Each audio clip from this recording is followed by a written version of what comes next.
Okay, तो multi programming सबसे पहले डिस्कस करते हैं हम लोग। हमने टाइम शेयरिंग ऑपरेटिंग सिस्टम जब पढ़ा था तो उसके अंदर एक लाइन थी कि मल्टी टाइम जो टाइम शेयरिंग ऑपरेटिंग सिस्टम है वो इम्प्लीमेंटेशन है मल्टी प्रोग्रामिंग कॉन्सेप्ट का। ओके, तो जब तक बैच ऑपरेटिंग सिस्टम चलते थे तब तक इस तरह का कोई भी ऑपरेटिंग सिस्टम नहीं था जो मोर देन वन टास्क को एक ही टाइम पे एग्जीक्यूट करवा पाए। उसके बाद कॉन्सेप्ट आया, सबसे पहले तो कॉन्सेप्ट ही आता है, फिर ही मशीन पे इम्प्लीमेंट होती है वो चीजें। तो पहले कॉन्सेप्ट आया मल्टी प्रोग्रामिंग का कि क्यों ना एक ही डिवाइस के सीपीयू पर एक ही टाइम पर मोर देन वन प्रोसेस को एग्जीक्यूट किया जाए। एक ही टाइम का मतलब है कि साइमल्टेनियसली चले सारी प्रोसेस। ठीक है, अब इंटरनली तो वो वन बाय वन ही चल रही थी, बट फॉर यूजर वो साइमल्टेनियसली वर्क करती हुई उसको दिखती है। ठीक है, तो वो कॉन्सेप्ट था मल्टी प्रोग्रामिंग का। उसका एक इम्प्लीमेंटेशन है टाइम शेयरिंग ऑपरेटिंग सिस्टम। और भी इसके वेरिएंट्स आए क्योंकि वहां पर भी हमको सीपीयू का प्रॉपर यूटिलाइजेशन नहीं मिल पा रहा था, तो इसको थोड़ा सा और अपग्रेड किया गया। ठीक है, तो इसके अंदर मल्टी प्रोग्रामिंग जो है उसको हम कह सकते हैं कि वो एक वास्ट पूरा कॉन्सेप्ट है। उसके अंदर टाइम शेयरिंग ऑपरेटिंग सिस्टम भी उसी के टाइप का एक ऑपरेटिंग सिस्टम है। ठीक है, तो मल्टी प्रोग्रामिंग का एक्चुअल कॉन्सेप्ट होता क्या है, let's see. To overcome the problem of underutilization of CPU and RAM, the concept of multi-programming was introduced. क्यों इंट्रोड्यूस हुआ ये? क्योंकि बैच ऑपरेटिंग सिस्टम तक ना तो सीपीयू ना ही रैम पूरी तरह से यूटिलाइज हो पा रही थी। ठीक है, कि अपने सिस्टम में अच्छा खासा सीपीयू लगा है, प्रोसेसर है, बट उसको हम फुली यूटिलाइज नहीं कर पा रहे। यूटिलाइज करने का मतलब है कि जब तक अपने पास प्रोसेसेस हैं तब तक वो सीपीयू बिजी रहना चाहिए। जब प्रोसेस नहीं है तो वो खाली रह सकता है, बट जब तक प्रोसेसेस हैं तब तक वो बिजी रहना चाहिए, तभी हम बोलेंगे कि वो प्रॉपरली यूटिलाइज हो रहा है। करेक्ट? तो यहाँ पर प्रॉपर यूटिलाइजेशन नहीं था, इसलिए ये कॉन्सेप्ट आया। In multi programming system, two or more processes execute one after another or more different independent program by the same computer system. इस कॉन्सेप्ट के अंदर होता क्या है?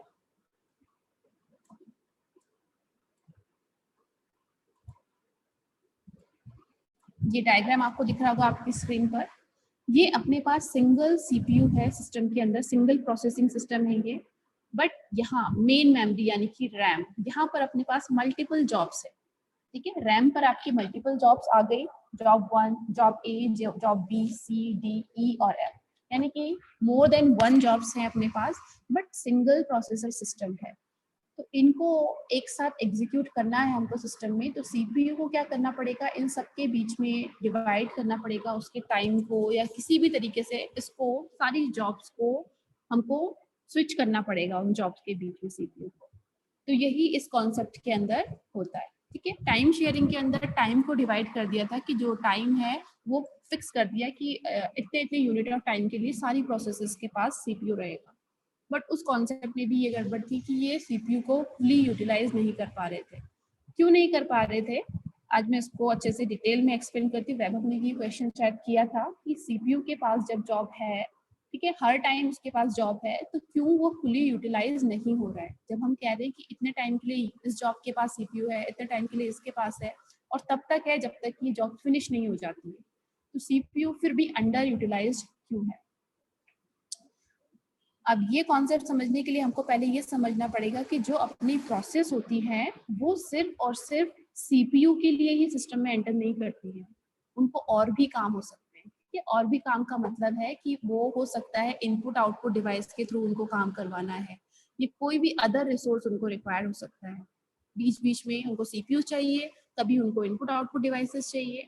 तो बेसिकली जो अपनी प्रोसेस होती है वो टू टाइप्स की हो जाती है, या टू पार्ट में उनको हम डिवाइड कर सकते हैं।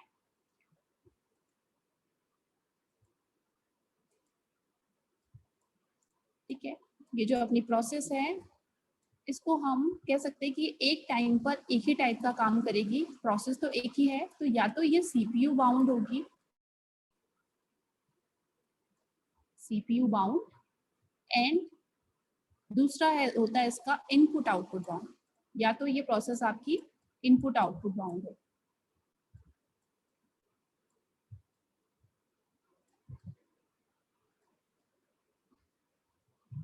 अब इसका मीनिंग क्या है कि जो अपनी प्रोसेस आती है, लेट्स सपोज आपको क्या करना है कि कोई डॉक्यूमेंट को प्रिंट करना है, ठीक है, तो आपको वर्क किससे है, मेजर प्रिंटर से है सिस्टम के अंदर। लेकिन ऐसा तो नहीं है कि आप सीधा प्रिंटर को कमांड दोगे, आपको अपना डॉक्यूमेंट एंटर तो सिस्टम के थ्रू ही करना पड़ेगा, उसको पहले ओपन करना पड़ेगा, ठीक है, उसमें कुछ एडिटिंग करनी है तो वो करनी होगी आपको सिस्टम के थ्रू, देन आप कमांड दोगे और अपने प्रिंटर के थ्रू उसको प्रिंट करवाओगे। तो आपका वो जो कंप्लीट एक टास्क था, उसको कुछ टाइम के लिए सीपीयू रिक्वायर्ड था और बाकी टाइम के लिए क्या रिक्वायर्ड था, उसको एक output device that is printer. तो आपकी प्रोसेस जो है वो मेजरली किस कैटेगरी में फॉल होगी, इनपुट आउटपुट बाउंड प्रोसेस में, राइट। तो अगर मैं कहूँ कि मेरी जो जॉब ए है वो वही प्रिंटिंग वाली एप्लीकेशन है, तो ये क्या करेगी, ये जब मेन मेमोरी यानी कि रैम पर आएगी अपना काम करवाने के लिए, तो इसको इसके अंदर जब ये प्रोसेस है तो इसको पता है कि इसको कितने टाइम के लिए सीपीयू चाहिए और कितने टाइम के लिए इसको आउटपुट डिवाइस चाहिए। But time sharing operating system में क्या हो रहा था कि इसको अगर ऑपरेटिंग सिस्टम ने 1 सेकेंड का टाइम दिया है हर एक प्रोसेस को, तो पहले 1 सेकेंड में इसको सीपीयू अलॉट किया जाएगा। अब इसने सीपीयू से रिलेटेड जितना टास्क था वो कर लिया, ठीक है। अब इसको इनपुट आउटपुट की रिक्वायरमेंट है, यानी कि आउटपुट डिवाइस प्रिंटर की रिक्वायरमेंट है, उसने वो प्रिंटर ले लिया, ठीक है। उतने टाइम में जब इसकी प्रोसेसिंग का टाइम आएगा तभी इसको आउटपुट डिवाइस मिलेगी। जैसे ही इसका टाइम अप हो जाएगा, इससे सारे रिसोर्सेज वापस ले लिए जाएंगे। ऐसा नहीं है कि सीपीयू नहीं चाहिए तो इसको प्रिंटर दे दिया जाएगा, जितने टाइम के लिए इसका एक्टिवेशन टाइम आएगा उतने टाइम के लिए ही एक्टिवेट रहेगी। तो लेट सपोज पहले 1 सेकेंड में इसने सीपीयू के थ्रू जो टास्क था वो कर लिया, अब इसको प्रिंटर के थ्रू भी टास्क है, ठीक है। तो अब क्या करेगी, ये पहले सेकंड में तो सीपीयू फुली यूटिलाइज होगा, फिर प्रोसेस बी के पास जाएगा सीपीयू, फिर सी, फिर डी, फिर ई, फिर एफ और अगेन फिर ए के पास आएगा। ये सीक्वेंस क्लियर है सब लोगों को, ठीक है। ए के पास आया, बट अब इसको क्या चाहिए, प्रिंटर चाहिए, बट फिर भी ये सीपीयू को होल्ड करके रखेगी, प्रिंटर के थ्रू अपना काम करवाएगी। तो वो सीपीयू का अंडर यूटिलाइजेशन टाइम काउंट होगा। सीपीयू ए को नहीं चाहिए था फिर भी ए के पास है उस 1 सेकेंड के लिए, जबकि उसको क्या कौन सा रिसोर्स चाहिए था, प्रिंटर। तो प्रिंटर के थ्रू काम हो रहा है बट सीपीयू उसने होल्ड किया हुआ है। 1 सेकेंड के बाद फिर बी आ जाएगी, सी आ जाएगी। उन प्रोसेसेस में भी यही कमी आ जाएगी कि सीपीयू आइडल रहेगा मोस्ट ऑफ द टाइम। तो इसको कहते हैं अंडर यूटिलाइजेशन ऑफ सीपीयू।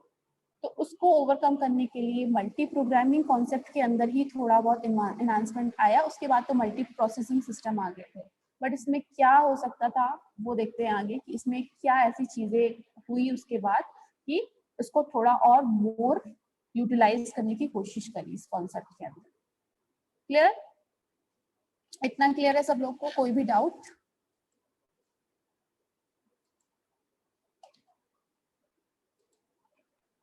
अब आ जाते हैं नेक्स्ट स्लाइड पर। इसके अंदर हम देखेंगे कि इसको कैसे ओवरकम किया इस प्रॉब्लम को। Working of multi programming system. अब मल्टी प्रोग्रामिंग सिस्टम वर्क कैसे करते हैं?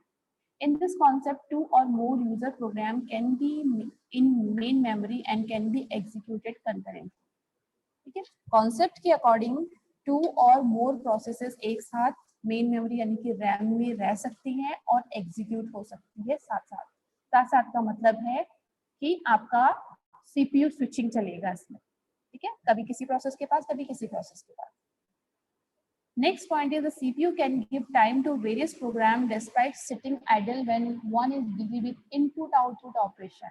अब मल्टी प्रोग्रामिंग कॉन्सेप्ट के अंदर ये चीज क्योंकि आई देखने को मिली कि CPU time sharing operating system में खाली बैठ रहा था, तो क्यों ना उसके ऊपर भी कॉन्सेप्ट लाया जाए कि ठीक है स्विचिंग तो होगी, लेकिन अगर किसी प्रोसेस को इनपुट आउटपुट डिवाइस रिक्वायर्ड है तो उसके पास सीपीयू उतने टाइम के लिए नहीं रहेगा फिर, यानी कि वो जैसे ही इनपुट आउटपुट डिवाइस डिमांड करेगी उसको डाल देंगे वेटिंग में कि जब भी तुमको इनपुट आउटपुट डिवाइस अवेलेबल होगी तुमको मिल जाएगी, तुम सीपीयू को फ्री करो फॉर अदर प्रोसेसेस, ताकि सीपीयू फालतू खाली ना बैठे।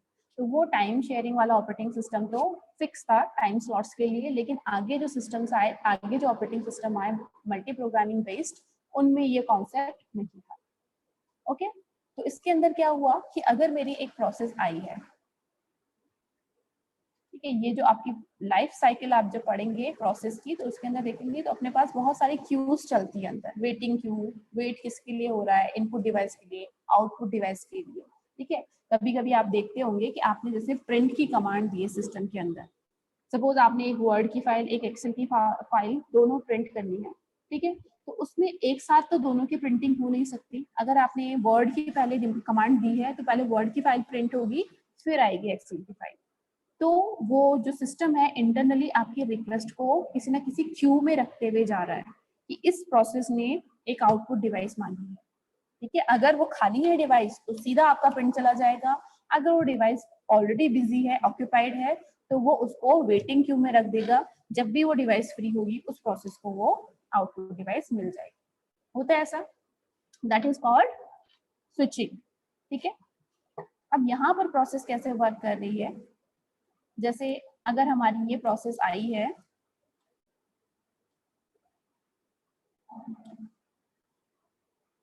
ठीक है, दिस इज प्रोसेस P1।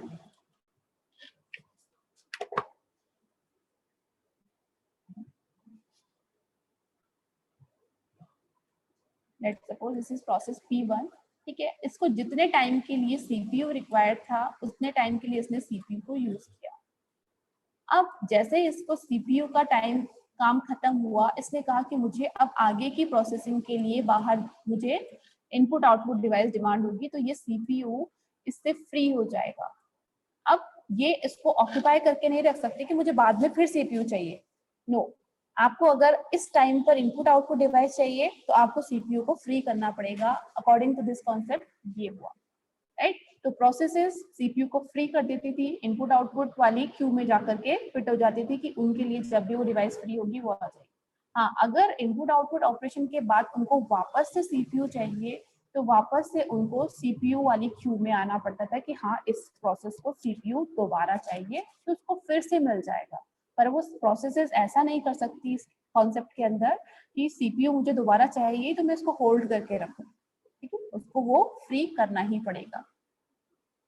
इससे क्या हुआ, सीपीयू का यूटिलाइजेशन बढ़ा। अब सीपीयू का यूटिलाइजेशन कैसे बढ़ा कि भाई अगर प्रोसेस P1 को नहीं चाहिए सीपीयू तो मे बी प्रोसेस P2 को चाहिए हो, वो ऑलरेडी क्यू में हो तो फटाफट उसको मिल जाएगा। जिस भी प्रोसेस को सीपीयू डिमांड था उसको सीपीयू मिल जाएगा। और सीपीयू का जो बिजी टाइम है वो भी बढ़ जाएगा, वो खाली बैठेगा कम और ज्यादा बिजी रहेगा, right. Now third point is when one program is waiting for input output transfer, there is next program ready to utilize the processor.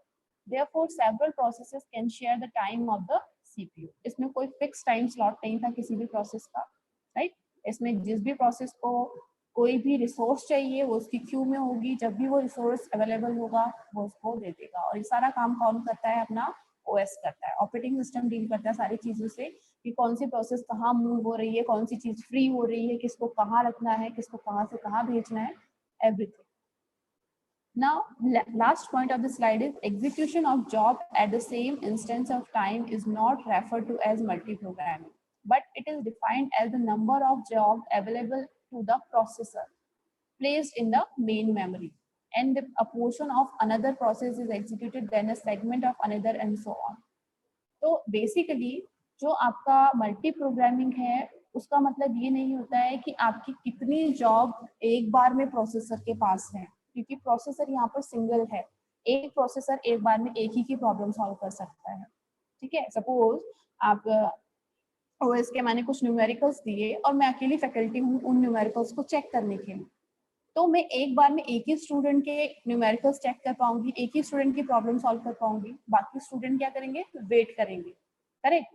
अब सपोज इस कॉन्सेप्ट के अकॉर्डिंग क्या हो रहा है कि मैंने एक स्टूडेंट के क्वेश्चन सॉल्व किए, उसने कुछ एरर थी, वहां पर गलती थी, मैंने उसको कुछ समझाया कि आपको इस तरह से करना, उसको समझ आ गया। अब उसको टाइम चाहिए उस क्वेश्चन को दोबारा सॉल्व करने के लिए, तो उतनी देर के लिए उसको दोबारा मुझे चेक करवाना है, आई नो, बट मैंने उतने टाइम के लिए उसको दूसरी डेस्क पे भेज दिया और दूसरे स्टूडेंट की क्वेरीज ले ली, राइट। ऐसा नहीं है कि उसको वापस मेरे पास आना तो वो मेरे सामने बैठ के सॉल्व करेगा, नहीं, राइट। इसमें क्या होगा, स्पीड अप हो जाएगा काम। जितने टाइम में वो सॉल्व कर रहा है उतने टाइम में मैं किसी स्टूडेंट की कितनी क्वेरीज सॉल्व कर लूँ, राइट। तो मेरा बिजी टाइम बढ़ जाएगा, खाली टाइम कम रहेगा। ऐसा नहीं है कि मैंने बोल दिया आधा घंटा मैं आप ही की प्रॉब्लम देखूंगी, भले ही आपको मुझसे काम है उस ड्यूरेशन में या नहीं है। जब वो अपनी प्रॉब्लम खुद सॉल्व कर रहा होगा तो मुझसे तो उसका कोई काम नहीं है ना, उसका काम तो अपने आप से ही अपनी कॉपी में कर रहा है। लेकिन उतने टाइम के लिए मेरा जो यूटिलाइजेशन है वो नहीं हो पा रहा है, तो यहाँ पर वो सीपीयू है। तो बेसिकली जो आपका फोर्थ पॉइंट है वो क्या कह रहा है कि मल्टी प्रोग्रामिंग कॉन्सेप्ट ये नहीं बोलता है कि आपके प्रोसेसर के पास एक टाइम में कितनी जॉब्स हैं। इसका मीनिंग होता है कि आपकी मेन मेमोरी में कितने टास्क हैं एक साथ में जिनको सीपीयू एंटरटेन कर पा रहा है एक ही टाइम पर स्विचिंग के through. Okay, so this is called multi programming concept. इसमें किसी भी स्टूडेंट को कोई भी डाउट है इस कॉन्सेप्ट के अंदर?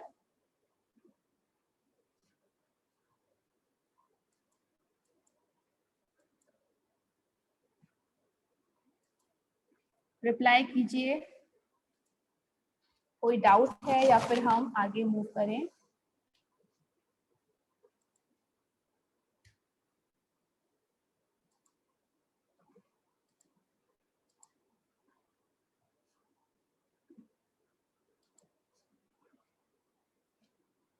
ओके, चलिए फिर नेक्स्ट स्लाइड पर चलते हैं। व्हाई मल्टी प्रोग्रामिंग ओएस, क्यों यूज करें हम मल्टी प्रोग्रामिंग ऑपरेटिंग सिस्टम के बेनिफिट्स क्या होते हैं बेसिकली? सो सबसे पहला इसका बेनिफिट है इंक्रीज थ्रूपुट। थ्रूपुट जो टर्म है वो ओएस में आती है, किसी भी ऑपरेटिंग सिस्टम को ले लीजिए तो उसमें पूछा जाता है कि उसका थ्रूपुट कितना है। थ्रूपुट क्या होता है? Let's, throughput is increased by utilising the idle time of the CPU by running other programs also that are already available in the main memory. Throughput का मतलब होता है कि कोई भी प्रोसेसर कितने टाइम में कितनी इंस्ट्रक्शन को एग्जीक्यूट कर पा रहा है, कितने प्रोसेसेस को एग्जीक्यूट कर पा रहा है, यानी कि उसकी मेन मेमोरी में कितनी प्रोसेसेस आ रही है और वो कितनी जल्दी प्रोसेसर उनको सॉल्व कर पा रहा है। ठीक है, that will be throughput of that system, यानी कि ओवरऑल आउटपुट। ठीक है, तो अगर मैं कहूँ कि इस ऑपरेटिंग सिस्टम के थ्रू ये प्रोसेसर मेरा एक सेकंड के अंदर 100 इंस्ट्रक्शन को एग्जीक्यूट कर सकता है, और दूसरा मेरा सिस्टम है जिसमें डिफरेंट ओएस पड़ा है और वो एक सेकंड के अंदर 50 इंस्ट्रक्शन को सॉल्व कर सकता है, तो थ्रूपुट किसका ज्यादा होगा? ऑब्वियसली जिसने 100 किया उसका सीपीयू यूटिलाइजेशन ज्यादा होगा, उसकी मेन मेमोरी में जो अवेलेबल प्रोग्राम्स होंगे, कैपेसिटी होगी, वो भी ज्यादा होगी। ओके, तो मल्टी प्रोग्रामिंग के अंदर हमको ये थ्रूपुट इंक्रीज्ड मिलता है, ठीक है, बढ़ के मिलता है। Now next is lower response time. Response time क्या होता है किसी भी प्रोसेस का? कि किसी जॉब को कब एंटरटेन किया गया, वो सिस्टम में कब आई और उसको सिस्टम ने आगे प्रोसेस करने में कितना टाइम लिया। ठीक है, जो उसका फर्स्ट रिस्पॉन्स था। ठीक है, जैसे सपोज आप लोग कॉलेज में आए हो फर्स्ट टाइम और आपको कब आपकी जो प्रोसेसिंग है, सपोज एडमिशन के लिए आए हो, आपको वेटिंग एरिया में बिठा दिया, हर जगह पे एक वेटिंग एरिया होता है, आप एक वेटिंग एरिया में बैठे हो, लेकिन आपसे कोई पूछने ही नहीं आ रहा है कि आपको काम क्या है, आपकी या तो फिर सब बिजी हैं, आपको पता ही नहीं है आपको करना क्या है, बट आपको कोई अवेलेबल पर्सन नहीं मिल रहा है पूछने के लिए, अपना काम करवाने के लिए। तो अगर कहीं पर जाकर आपको तुरंत इंस्ट्रक्शंस मिल रही है कि आपको यहाँ जाना है, आपको एंटरटेन किया जा रहा है, आपको इंस्ट्रक्शन मिलने शुरू हो गए कि आप अपना काम इस तरह से स्टार्ट करो, तो वहां पर रिस्पॉन्स टाइम उतना ही लोअर है, यानी कि अच्छा है। और रिस्पॉन्स टाइम जितना बड़ा होगा, यानी कि आपने 1 घंटा वेट कर लिया, उसके बाद आपको कोई देखने आ रहा है कि अच्छा आपको क्या काम था, तो वो क्या होगा? रिस्पॉन्स टाइम उतना ही ज्यादा होगा। तो बेटर सिस्टम, बेटर ओएस कौन सा होगा? जिसमें रिस्पॉन्स टाइम लोअर होगा। Okay, so response time is lowered by identifying the priority of a job as it enter in the system and by executing jobs on behalf of their priority.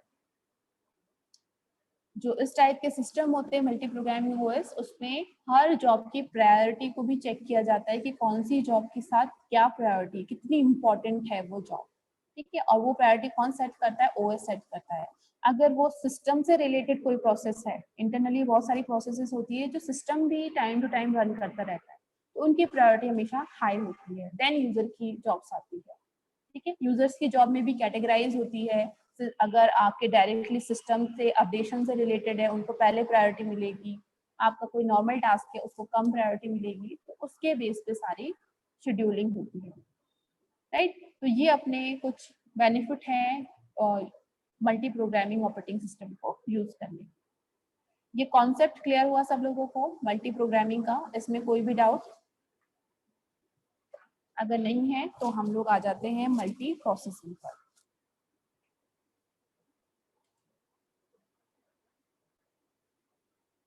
Okay Baba, throughput का meaning आप पूछ रहे हो वापस से। तो throughput का मतलब होता है कि आपके सिस्टम में जो रिसोर्सेज है वो कितना यूटिलाइज हो पा रहे हैं, आपका जो सिस्टम है वो with in a unit of time कितनी इंस्ट्रक्शंस को एक साथ एग्जीक्यूट कर पा रहा है। ठीक है, और जो सिस्टम अपने रिसोर्सेज को अच्छे से यूटिलाइज करेगा वो ज़्यादा से ज़्यादा इंस्ट्रक्शन को एक बार में एग्जीक्यूट कर पाएगा, और जिनके रिसोर्सेज फुली यूटिलाइज नहीं होंगे वो कम करेगा ऑब्वियसली। राइट, तो थ्रूपुट का मतलब हम समझ सकते हैं कि overall performance of a system, output of a system.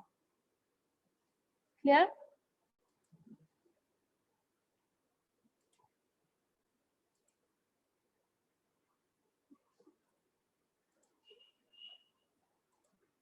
Okay, चलो नेक्स्ट कॉन्सेप्ट है। ये कॉन्सेप्ट हमने थोड़ा सा टाइम शेयरिंग के टाइम पे भी देखा था, तो आप लोग को इसलिए जल्दी से क्लियर हो गया होगा आई होप। ठीक है, अगर नहीं हुआ है तो आप पूछ सकते हो। नेक्स्ट कॉन्सेप्ट है अपना मल्टी प्रोसेसिंग ऑपरेटिंग सिस्टम का, जो कि हम आज के टाइम पे यूज कर रहे हैं ज्यादातर मल्टी प्रोसेसिंग सिस्टम, जिसको हम पैरेलल प्रोसेसिंग भी बोलते हैं। अब ये सिस्टम क्या है, let's see. This type of operating system has multiple processors within a single computer system which share their bus, clock, memory and input-output devices. आप लोग जो अभी प्रोसेसर्स यूज कर रहे हो उसमें सीपीयू तो ऐसा नहीं कि मल्टीपल सीपीयू लगे हैं। सीपीयू आप एक ही लोकेशन पे बोलोगे ये सीपीयू है, बट उसके अंदर जो प्रोसेसर्स होते हैं वो मल्टीपल होते हैं। मल्टीपल प्रोसेसर्स पैरेलली कनेक्ट होते हैं। पहले मल्टी प्रोग्रामिंग तक सिंगल प्रोसेसर सिस्टम आता था, मतलब एक ही प्रोसेसर, इसीलिए वो मोर देन वन टास्क को एक टाइम में परफॉर्म नहीं कर पाता था। राइट, इसीलिए वहां पर रैम में बहुत सारी प्रोसेस होती थी, लेकिन प्रोसेस सीपीयू के पास एक ही प्रोसेस एक टाइम पर आता कि वो सिंगल था। अब इस कॉन्सेप्ट को हम अपने एग्जांपल में भी कन्वर्ट कर सकते हैं। लेट्स सपोज कि मैंने जो न्यूमेरिकल्स आप लोगों को क्लास में दिए हैं ऑपरेटिंग सिस्टम के सॉल्व करने के लिए, मेरे साथ साथ दो फैकल्टी और आ गए उनको चेक करने के लिए। ठीक है, बहुत सारे स्टूडेंट हैं, तो हमको रिक्वायरमेंट थी कि अगर इस काम को फटाफट करना है तो हमको मल्टीपल फैकल्टी रिक्वायर होगी, ताकि एक टाइम पर अगर 3 फैकल्टीज बैठी है तो 3-3 बच्चों की प्रॉब्लम एक साथ सॉल्व हो पाएगी। करेक्ट? तो इससे क्या होगा, अपना जो ओवरऑल टास्क होगा वो जल्दी कंप्लीट होगा, पूरी क्लास की जो क्वेरीज है वो जल्दी कंप्लीट हो जाएंगी, स्पीड अप हो जाएगा टास्क। तो यहाँ पर भी वही कॉन्सेप्ट आ गया कि अब जो प्रोसेसर्स हैं अपने सीपीयू के अंदर, ठीक है, वो मल्टीपल है और आपस में पैरेलली कनेक्टेड है। तो अब जब जैसे एक प्रोसेस एक टाइम पर आ रही थी, अब वहां पर मल्टीपल प्रोसेस एक ही टाइम पर आ सकती है। जितने प्रोसेसर कनेक्टेड होंगे उतनी प्रोसेसेस पैरेलली आ सकती हैं, तो इसकी पावर भी उतनी गुना बढ़ जाएगी। करेक्ट? सी डायग्राम भी इसमें गिवन है।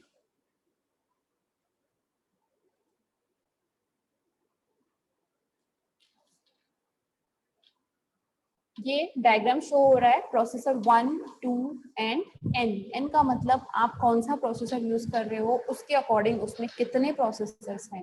जितने ज्यादा प्रोसेसर्स अटैच्ड होंगे उतना ही वो मोर पावरफुल प्रोसेसर है। तो हर एक प्रोसेसर के अपने कुछ इंटरनल रजिस्टर एंड कैशेस होंगे और कुछ चीजें होंगी जो वो सिस्टम की कॉमनली शेयर कर रहा होगा, क्योंकि है तो वो एक ही सिस्टम के अंदर। तो इनके जो छोटे छोटे रजिस्टर्स होते हैं, कैशे होते हैं, ये इंटरनल जो चीजें होती हैं ये इनके खुद के होते हैं। हर एक प्रोसेसर के अपने अलग से होंगे, सेपरेट होंगे।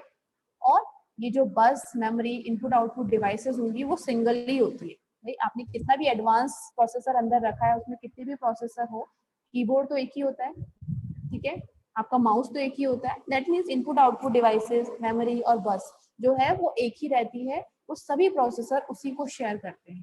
ठीक है, इसका काम पड़ेगा तो ये भी उसी को यूज करेगा, इस प्रोसेसर को काम पड़ेगा तो ये भी इसी को यूज करेगा। करेक्ट? तो इसके पॉइंट्स भी हम लोग देख लेते हैं अब। These type operating system has multiple processors within a single computer system which share their bus, clock, memory and input output devices.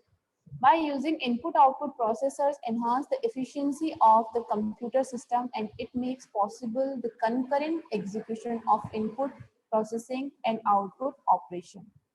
Concurrent यानी कि बिल्कुल साथ साथ चलते हुए, राइट? तो इसके हेल्प से ही पॉसिबल हो पाता है, मल्टीपल प्रोसेसर की वजह से ही पॉसिबल हो पाता है कि मल्टीपल प्रोसेसर्स कंकरेंटली चले। अब अगर मेरे पास सपोज यहाँ पर 3 प्रोसेसर्स हैं, 3 टास्क एक साथ आते हैं मेमोरी के अंदर, तो वो अपने अपने प्रोसेसर, एक एक प्रोसेसर को अलॉट कर लिया जाएगा, तीनों एक साथ एग्जीक्यूट हो जाएंगे और फास्ट आपका काम कंप्लीट हो जाएगा। इसीलिए आज के जो कंप्यूटर्स हैं वो इतने फास्ट हो पाते हैं, क्योंकि वहां पर ये पैरेलल प्रोसेसिंग चलती है। ओके, अब इसके बारे में थोड़ा और फीचर्स जान लेते हैं मल्टी प्रोसेसिंग सिस्टम के।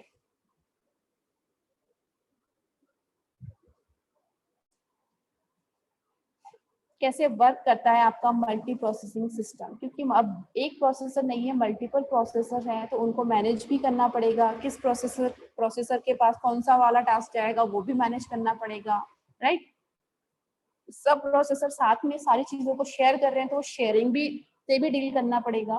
तो आपके जो ओएस है उसको भी एडवांस होना पड़ेगा, उसको भी कैपेबल होना पड़ेगा कि उसको प्रॉपर्ली मैनेज कर पाए, राइट? तो वो कैसे मैनेज करता है, क्या क्या इसमें होता है, next. In multi-processing system, many processes can be executed simultaneously.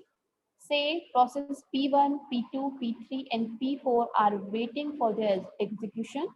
In the uniprocessor system, one process will execute, then the next one, then the other one, and so on.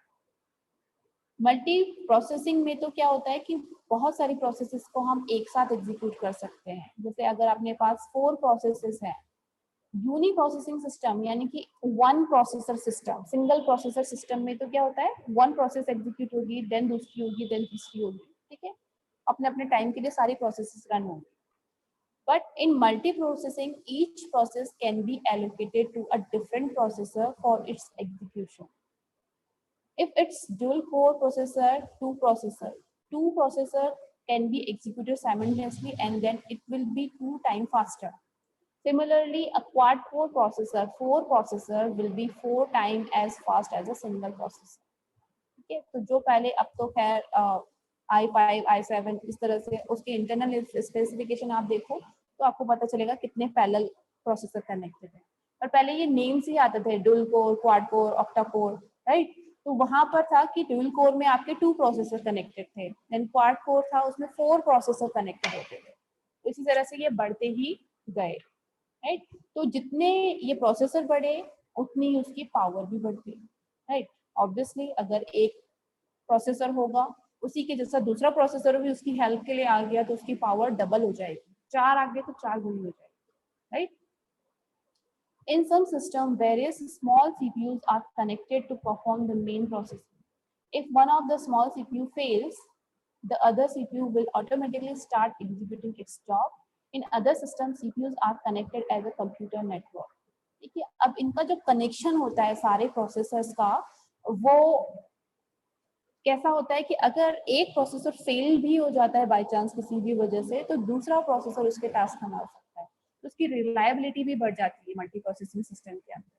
क्योंकि सिंगल सीपीयू सिस्टम में क्या था, single processor system में अगर वो processor fail हो गया तो उनके पास कोई अदर वे नहीं है कि यूजर के टास्क एग्जीक्यूट हो, सिस्टम चले, क्योंकि एक ही था वो नहीं है, राइट? लेकिन यहाँ पर क्या है कि अगर मल्टीपल प्रोसेसर्स हैं, एक प्रोसेसर फेल हो भी जाता है तो उसके टास्क दूसरे प्रोसेसर को तुरंत असाइन कर लिए जाते हैं, जब तक कि वो रिपेयर नहीं हो जाता, बाकी के प्रोसेसर सारी चीजों को संभालते हैं, राइट? अब आ जाते हैं टाइप कितने होते हैं मल्टी प्रोसेसर सिस्टम के। क्योंकि हमने क्या बोला कि आपके मल्टीपल प्रोसेसर्स कनेक्टेड हैं, तो उनकी जो कनेक्शन है वो 2 टाइप्स की होती है, ये हम बोल सकते हैं। उनकी जो कनेक्शन है, उनकी जो अथॉरिटीज हैं, वो 2 टाइप्स की होती है, right? There are mainly 2 types of multiprocessor, that is symmetric and asymmetric multiprocessor. Symmetric और एसिमेट्रिक मल्टी प्रोसेसर्स। सबसे पहले आ जाते हैं सिमेट्रिक मल्टी प्रोसेसर पे। In these type of system, each processor contain a similar copy of the operating system and they all communicate with each other. All the processors are in peer-to-peer relationship. That is no master-slave relationship exists between them. जो symmetric multi processor होते हैं उसमें सारे processor का जो level होता है, जो अथॉरिटी होती है, वो सेम होती है, कोई मास्टर स्लेव नहीं है। ठीक है, जैसे एग्जांपल हम लेके चल रहे थे कि हम जो कॉपीज चेक करने वाला एग्जांपल ले रहे थे, तो सपोज मेरे साथ 2 फैकल्टीज और हैं। अब क्योंकि मेरा सब्जेक्ट है तो ऐसा नहीं है कि मैं उनको कमांड करूंगी कि आप किसकी कॉपी चेक करो, आप किसकी कॉपी चेक करो। इन सिमेट्रिक मल्टी प्रोसेसर की बात हो रही है। सिमेट्रिक के अंदर हम तीनों को सेम अथॉरिटी होगी, अपने डिसीजन हम खुद लेंगे, राइट। उसमें कोई मास्टर स्लेव रिलेशनशिप नहीं होगा, राइट। कोई किसी की कमांड नहीं लेगा, डायरेक्टली ऑपरेटिंग सिस्टम से वो खुद डील करेगा। That is called symmetric multi processor. Each processor contain a similar copy of the operating system। जो भी इंस्ट्रक्शन है उनको डायरेक्ट मिलेगी और वो आपस में कम्युनिकेट करते हुए अपनी अपनी जो भी उनको टास्क मिलेगा उनको वो एग्जीक्यूट करेंगे। An example of symmetric multiprocessing system is an Encore version of Unix for the Multimax computer। ठीक है, तो इस टाइप के सिस्टम का ये एग्जाम्पल है।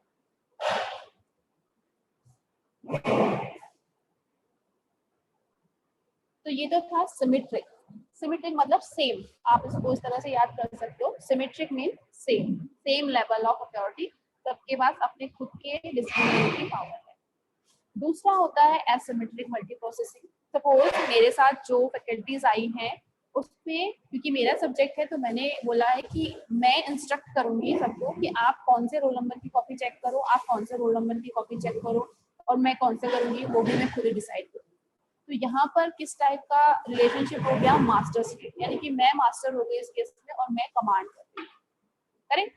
तो यहाँ पर जो असिमेट्रिक मल्टी प्रोसेसिंग सिस्टम होता है, इसमें जो आपके प्रोसेसर्स कनेक्ट होते हैं, ये वाला जो डायग्राम हमने देखा था, ये जो हमारे प्रोसेसर कनेक्टेड है, इसमें से एक प्रोसेसर क्या होगा, मास्टर होगा, और बाकी के प्रोसेसर स्लेव। ठीक है, यानी कि वो प्रोसेसर आपका चूज कर रहा होगा कैटेगरी की किस टाइप की जॉब्स किस वाले प्रोसेसर के पास जाएंगी। वो फिक्स कर देगा कि भाई अगर अर्थमेटिक टाइप के ऑपरेशन परफॉर्म करने हैं तो ये वाला प्रोसेसर है, लॉजिकल करने ये वाला प्रोसेसर है, कुछ और ऑपरेशन है टाइप के तो उसका काम है, फिक्स कर देगा उस सबके डिटेल्स को, और उस टाइप के टास्क सिर्फ उसी वाले प्रोसेसर के पास जाएंगे। That is asymmetric multiprocessing। In these type of system, each processor contain a symmetric था।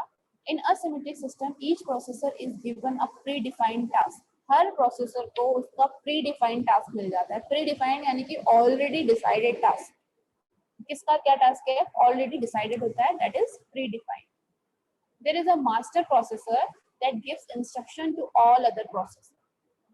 Asymmetric multiprocessor system contain a master-slave relationship। Asymmetric multiprocessor was the only type of multiprocessor available before symmetric multiprocessor were created। Now, also this is cheaper option। ठीक है, ये पहले existence में आया था asymmetric वाला, फिर सिमेट्रिक आया कि अपने अपने टास्क खुद करेंगे सब। और बेनिफिट क्या था सिमेट्रिक का ओवर असमेट्रिक, कि भाई किसी अगर मेरी एक ही टाइप की जॉब्स आती हैं, एक ही टाइप की जॉब्स आ रही हैं, तो असिमेट्रिक वाले ने तो रेस्ट्रिक्ट कर दिया कि अगर ये वाला रिलेशनशिप हम मान लें कि असिमेट्रिक है। ठीक है, असिमेट्रिक का मतलब प्रोसेसर 1 इज द हेड और ये सारे स्लेव्स हैं, तो इसने बोला कि जितने भी आपके अर्थमेटिकल ऑपरेशंस होंगे ये वाला प्रोसेसर उसको देखेगा। हमने कहा प्रोसेसर 2 देखेगा सारे अर्थमेटिकल ऑपरेशन। अब सपोज यूजर जो है अपना, उसने मल्टीपल अर्थमेटिकल ऑपरेशन दे दिए, ठीक है, और बाकी टाइप के तो ऑपरेशन दिए ही नहीं, तो सिर्फ एक ही प्रोसेसर बिजी रहेगा, बाकी सब फ्री रहेंगे इस केस में। करेक्ट, जब तक ये डिसाइड नहीं करेगा कि किसी और को भी टास्क देने हैं या नहीं देने हैं, एक प्रोसेसर बिजी रहेगा, बाकी सब फ्री रहेंगे। तो यहाँ पर यूटिलाइजेशन नहीं हो रहा है प्रॉपर। लेकिन सिमेट्रिक में क्या होता है कि अगर मेरे पास 4 टास्क भी आ गए सेम टाइप के और 4 प्रोसेसर फ्री हैं, तो चारों को एक साथ उसके जॉब्स मिल जाएंगे और वो प्रोसेसर फटाफट कंप्लीट हो जाएगा। तो ये सिमेट्रिक के बेनिफिट होते हैं ओवर असिमेट्रिक। बस असिमेट्रिक में ये होता है कि आपका 1 प्रोसेसर की कमांड होती है, जो भी आपको इंस्ट्रक्शन देने उस 1 प्रोसेसर को देने पड़ेंगे, बाकी के काम वो आगे खुद करेगा, खुद कराएगा, ऑपरेटिंग सिस्टम की ओवरहेड नहीं होती। करेक्ट। तो ये था आपका मल्टी प्रोसेसिंग के टाइप्स। अब इसके क्यों यूज करें हम मल्टी प्रोसेसिंग ऑपरेटिंग सिस्टम के, why use multi processing OS? तो by permitting parallel processing of different portions of program enhance the performance of the computer system। obviously आपके जो overall computer system है उसकी performance अच्छी हो जाएगी using parallel processing। In addition to the CPUs, it also facilitates the more effective utilization of other devices that saves money। ठीक है, CPU की यूटिलाइजेशन तो बढ़ती ही है, साथ ही साथ ये अदर थिंग्स यानी कि अदर जो रिसोर्सेज हैं आपके सिस्टम के, input output devices, buses, memory, सबको फुल बिजी रखेगा। यानी कि हर टाइम वो किसी ना किसी प्रोसेसर का काम ले ही रहे होंगे, तो बिजी रहेंगे। जितने टाइम के लिए आपके टास्क लेंगे उतने टाइम के लिए आपके रिसोर्सेज, तो वो आपके लिए ज्यादा इकोनॉमिक होगा। Multiprocessing provide the facility of built-in backup. If one of the CPU break down, the other CPU automatically control the complete workload until repairs are made. Thus, the complete breakdown of such a system is very rare, so that reliability of system increases। इस type के parallel processing से क्या हुआ, reliability हमको मिलती है। वही चीज कि अगर वन सिस्टम फेल हो जाता है, वन प्रोसेसर फेल हो जाता है, तो उसकी जगह पे और प्रोसेसर्स हैं जो उसका काम ले सकते हैं, तो कंप्लीटली वो सिस्टम कभी भी ब्रेक डाउन नहीं होगा। ओके, तो ये था अपना मल्टी प्रोसेसिंग। अब ड्रॉबैक्स क्या होते हैं मल्टी प्रोसेसिंग के, इनको फटाफट डिस्कस कर लेते हैं हम लोग। A good performance OS required to schedule, balance, and coordinate the input, output, and processing activities of multiple systems. To build such type of OS is required a large amount of time and highly powered computer working units. Obviously, ये चीज मैं पहले दिन से ही बोल रही हूँ कि अगर कोई सिस्टम कुछ भी है, OS है या कुछ है, जितनी ज्यादा फैसिलिटीज देगा, जितने ज्यादा एरिया में वर्क करेगा, उतना ही ज्यादा वो क्या होगा, कॉम्प्लेक्स होगा। और कॉम्प्लेक्स होगा उस चीज को बनाने में टाइम, मनी, एक्सपेंसेस सब कुछ ज्यादा ही लगेगा, पीपल्स जो भी होगा ज्यादा होगा। तो उसका एक ही ड्रॉबैक आता है, कॉस्ट एंड टाइम। ठीक है, तो इसमें भी वही चीज है कि इस टाइप के सिस्टम को बनाने में जो आपके वर्किंग पीपल्स हैं और जो वर्क पावर है, जो एक्सपेंसेस है, वो ज्यादा है। द मेन मेमोरी नेक्स्ट है इसका ड्रॉबैक, जिसको हम मान सकते हैं। Main memory of bigger size is required to for holding the special OS along with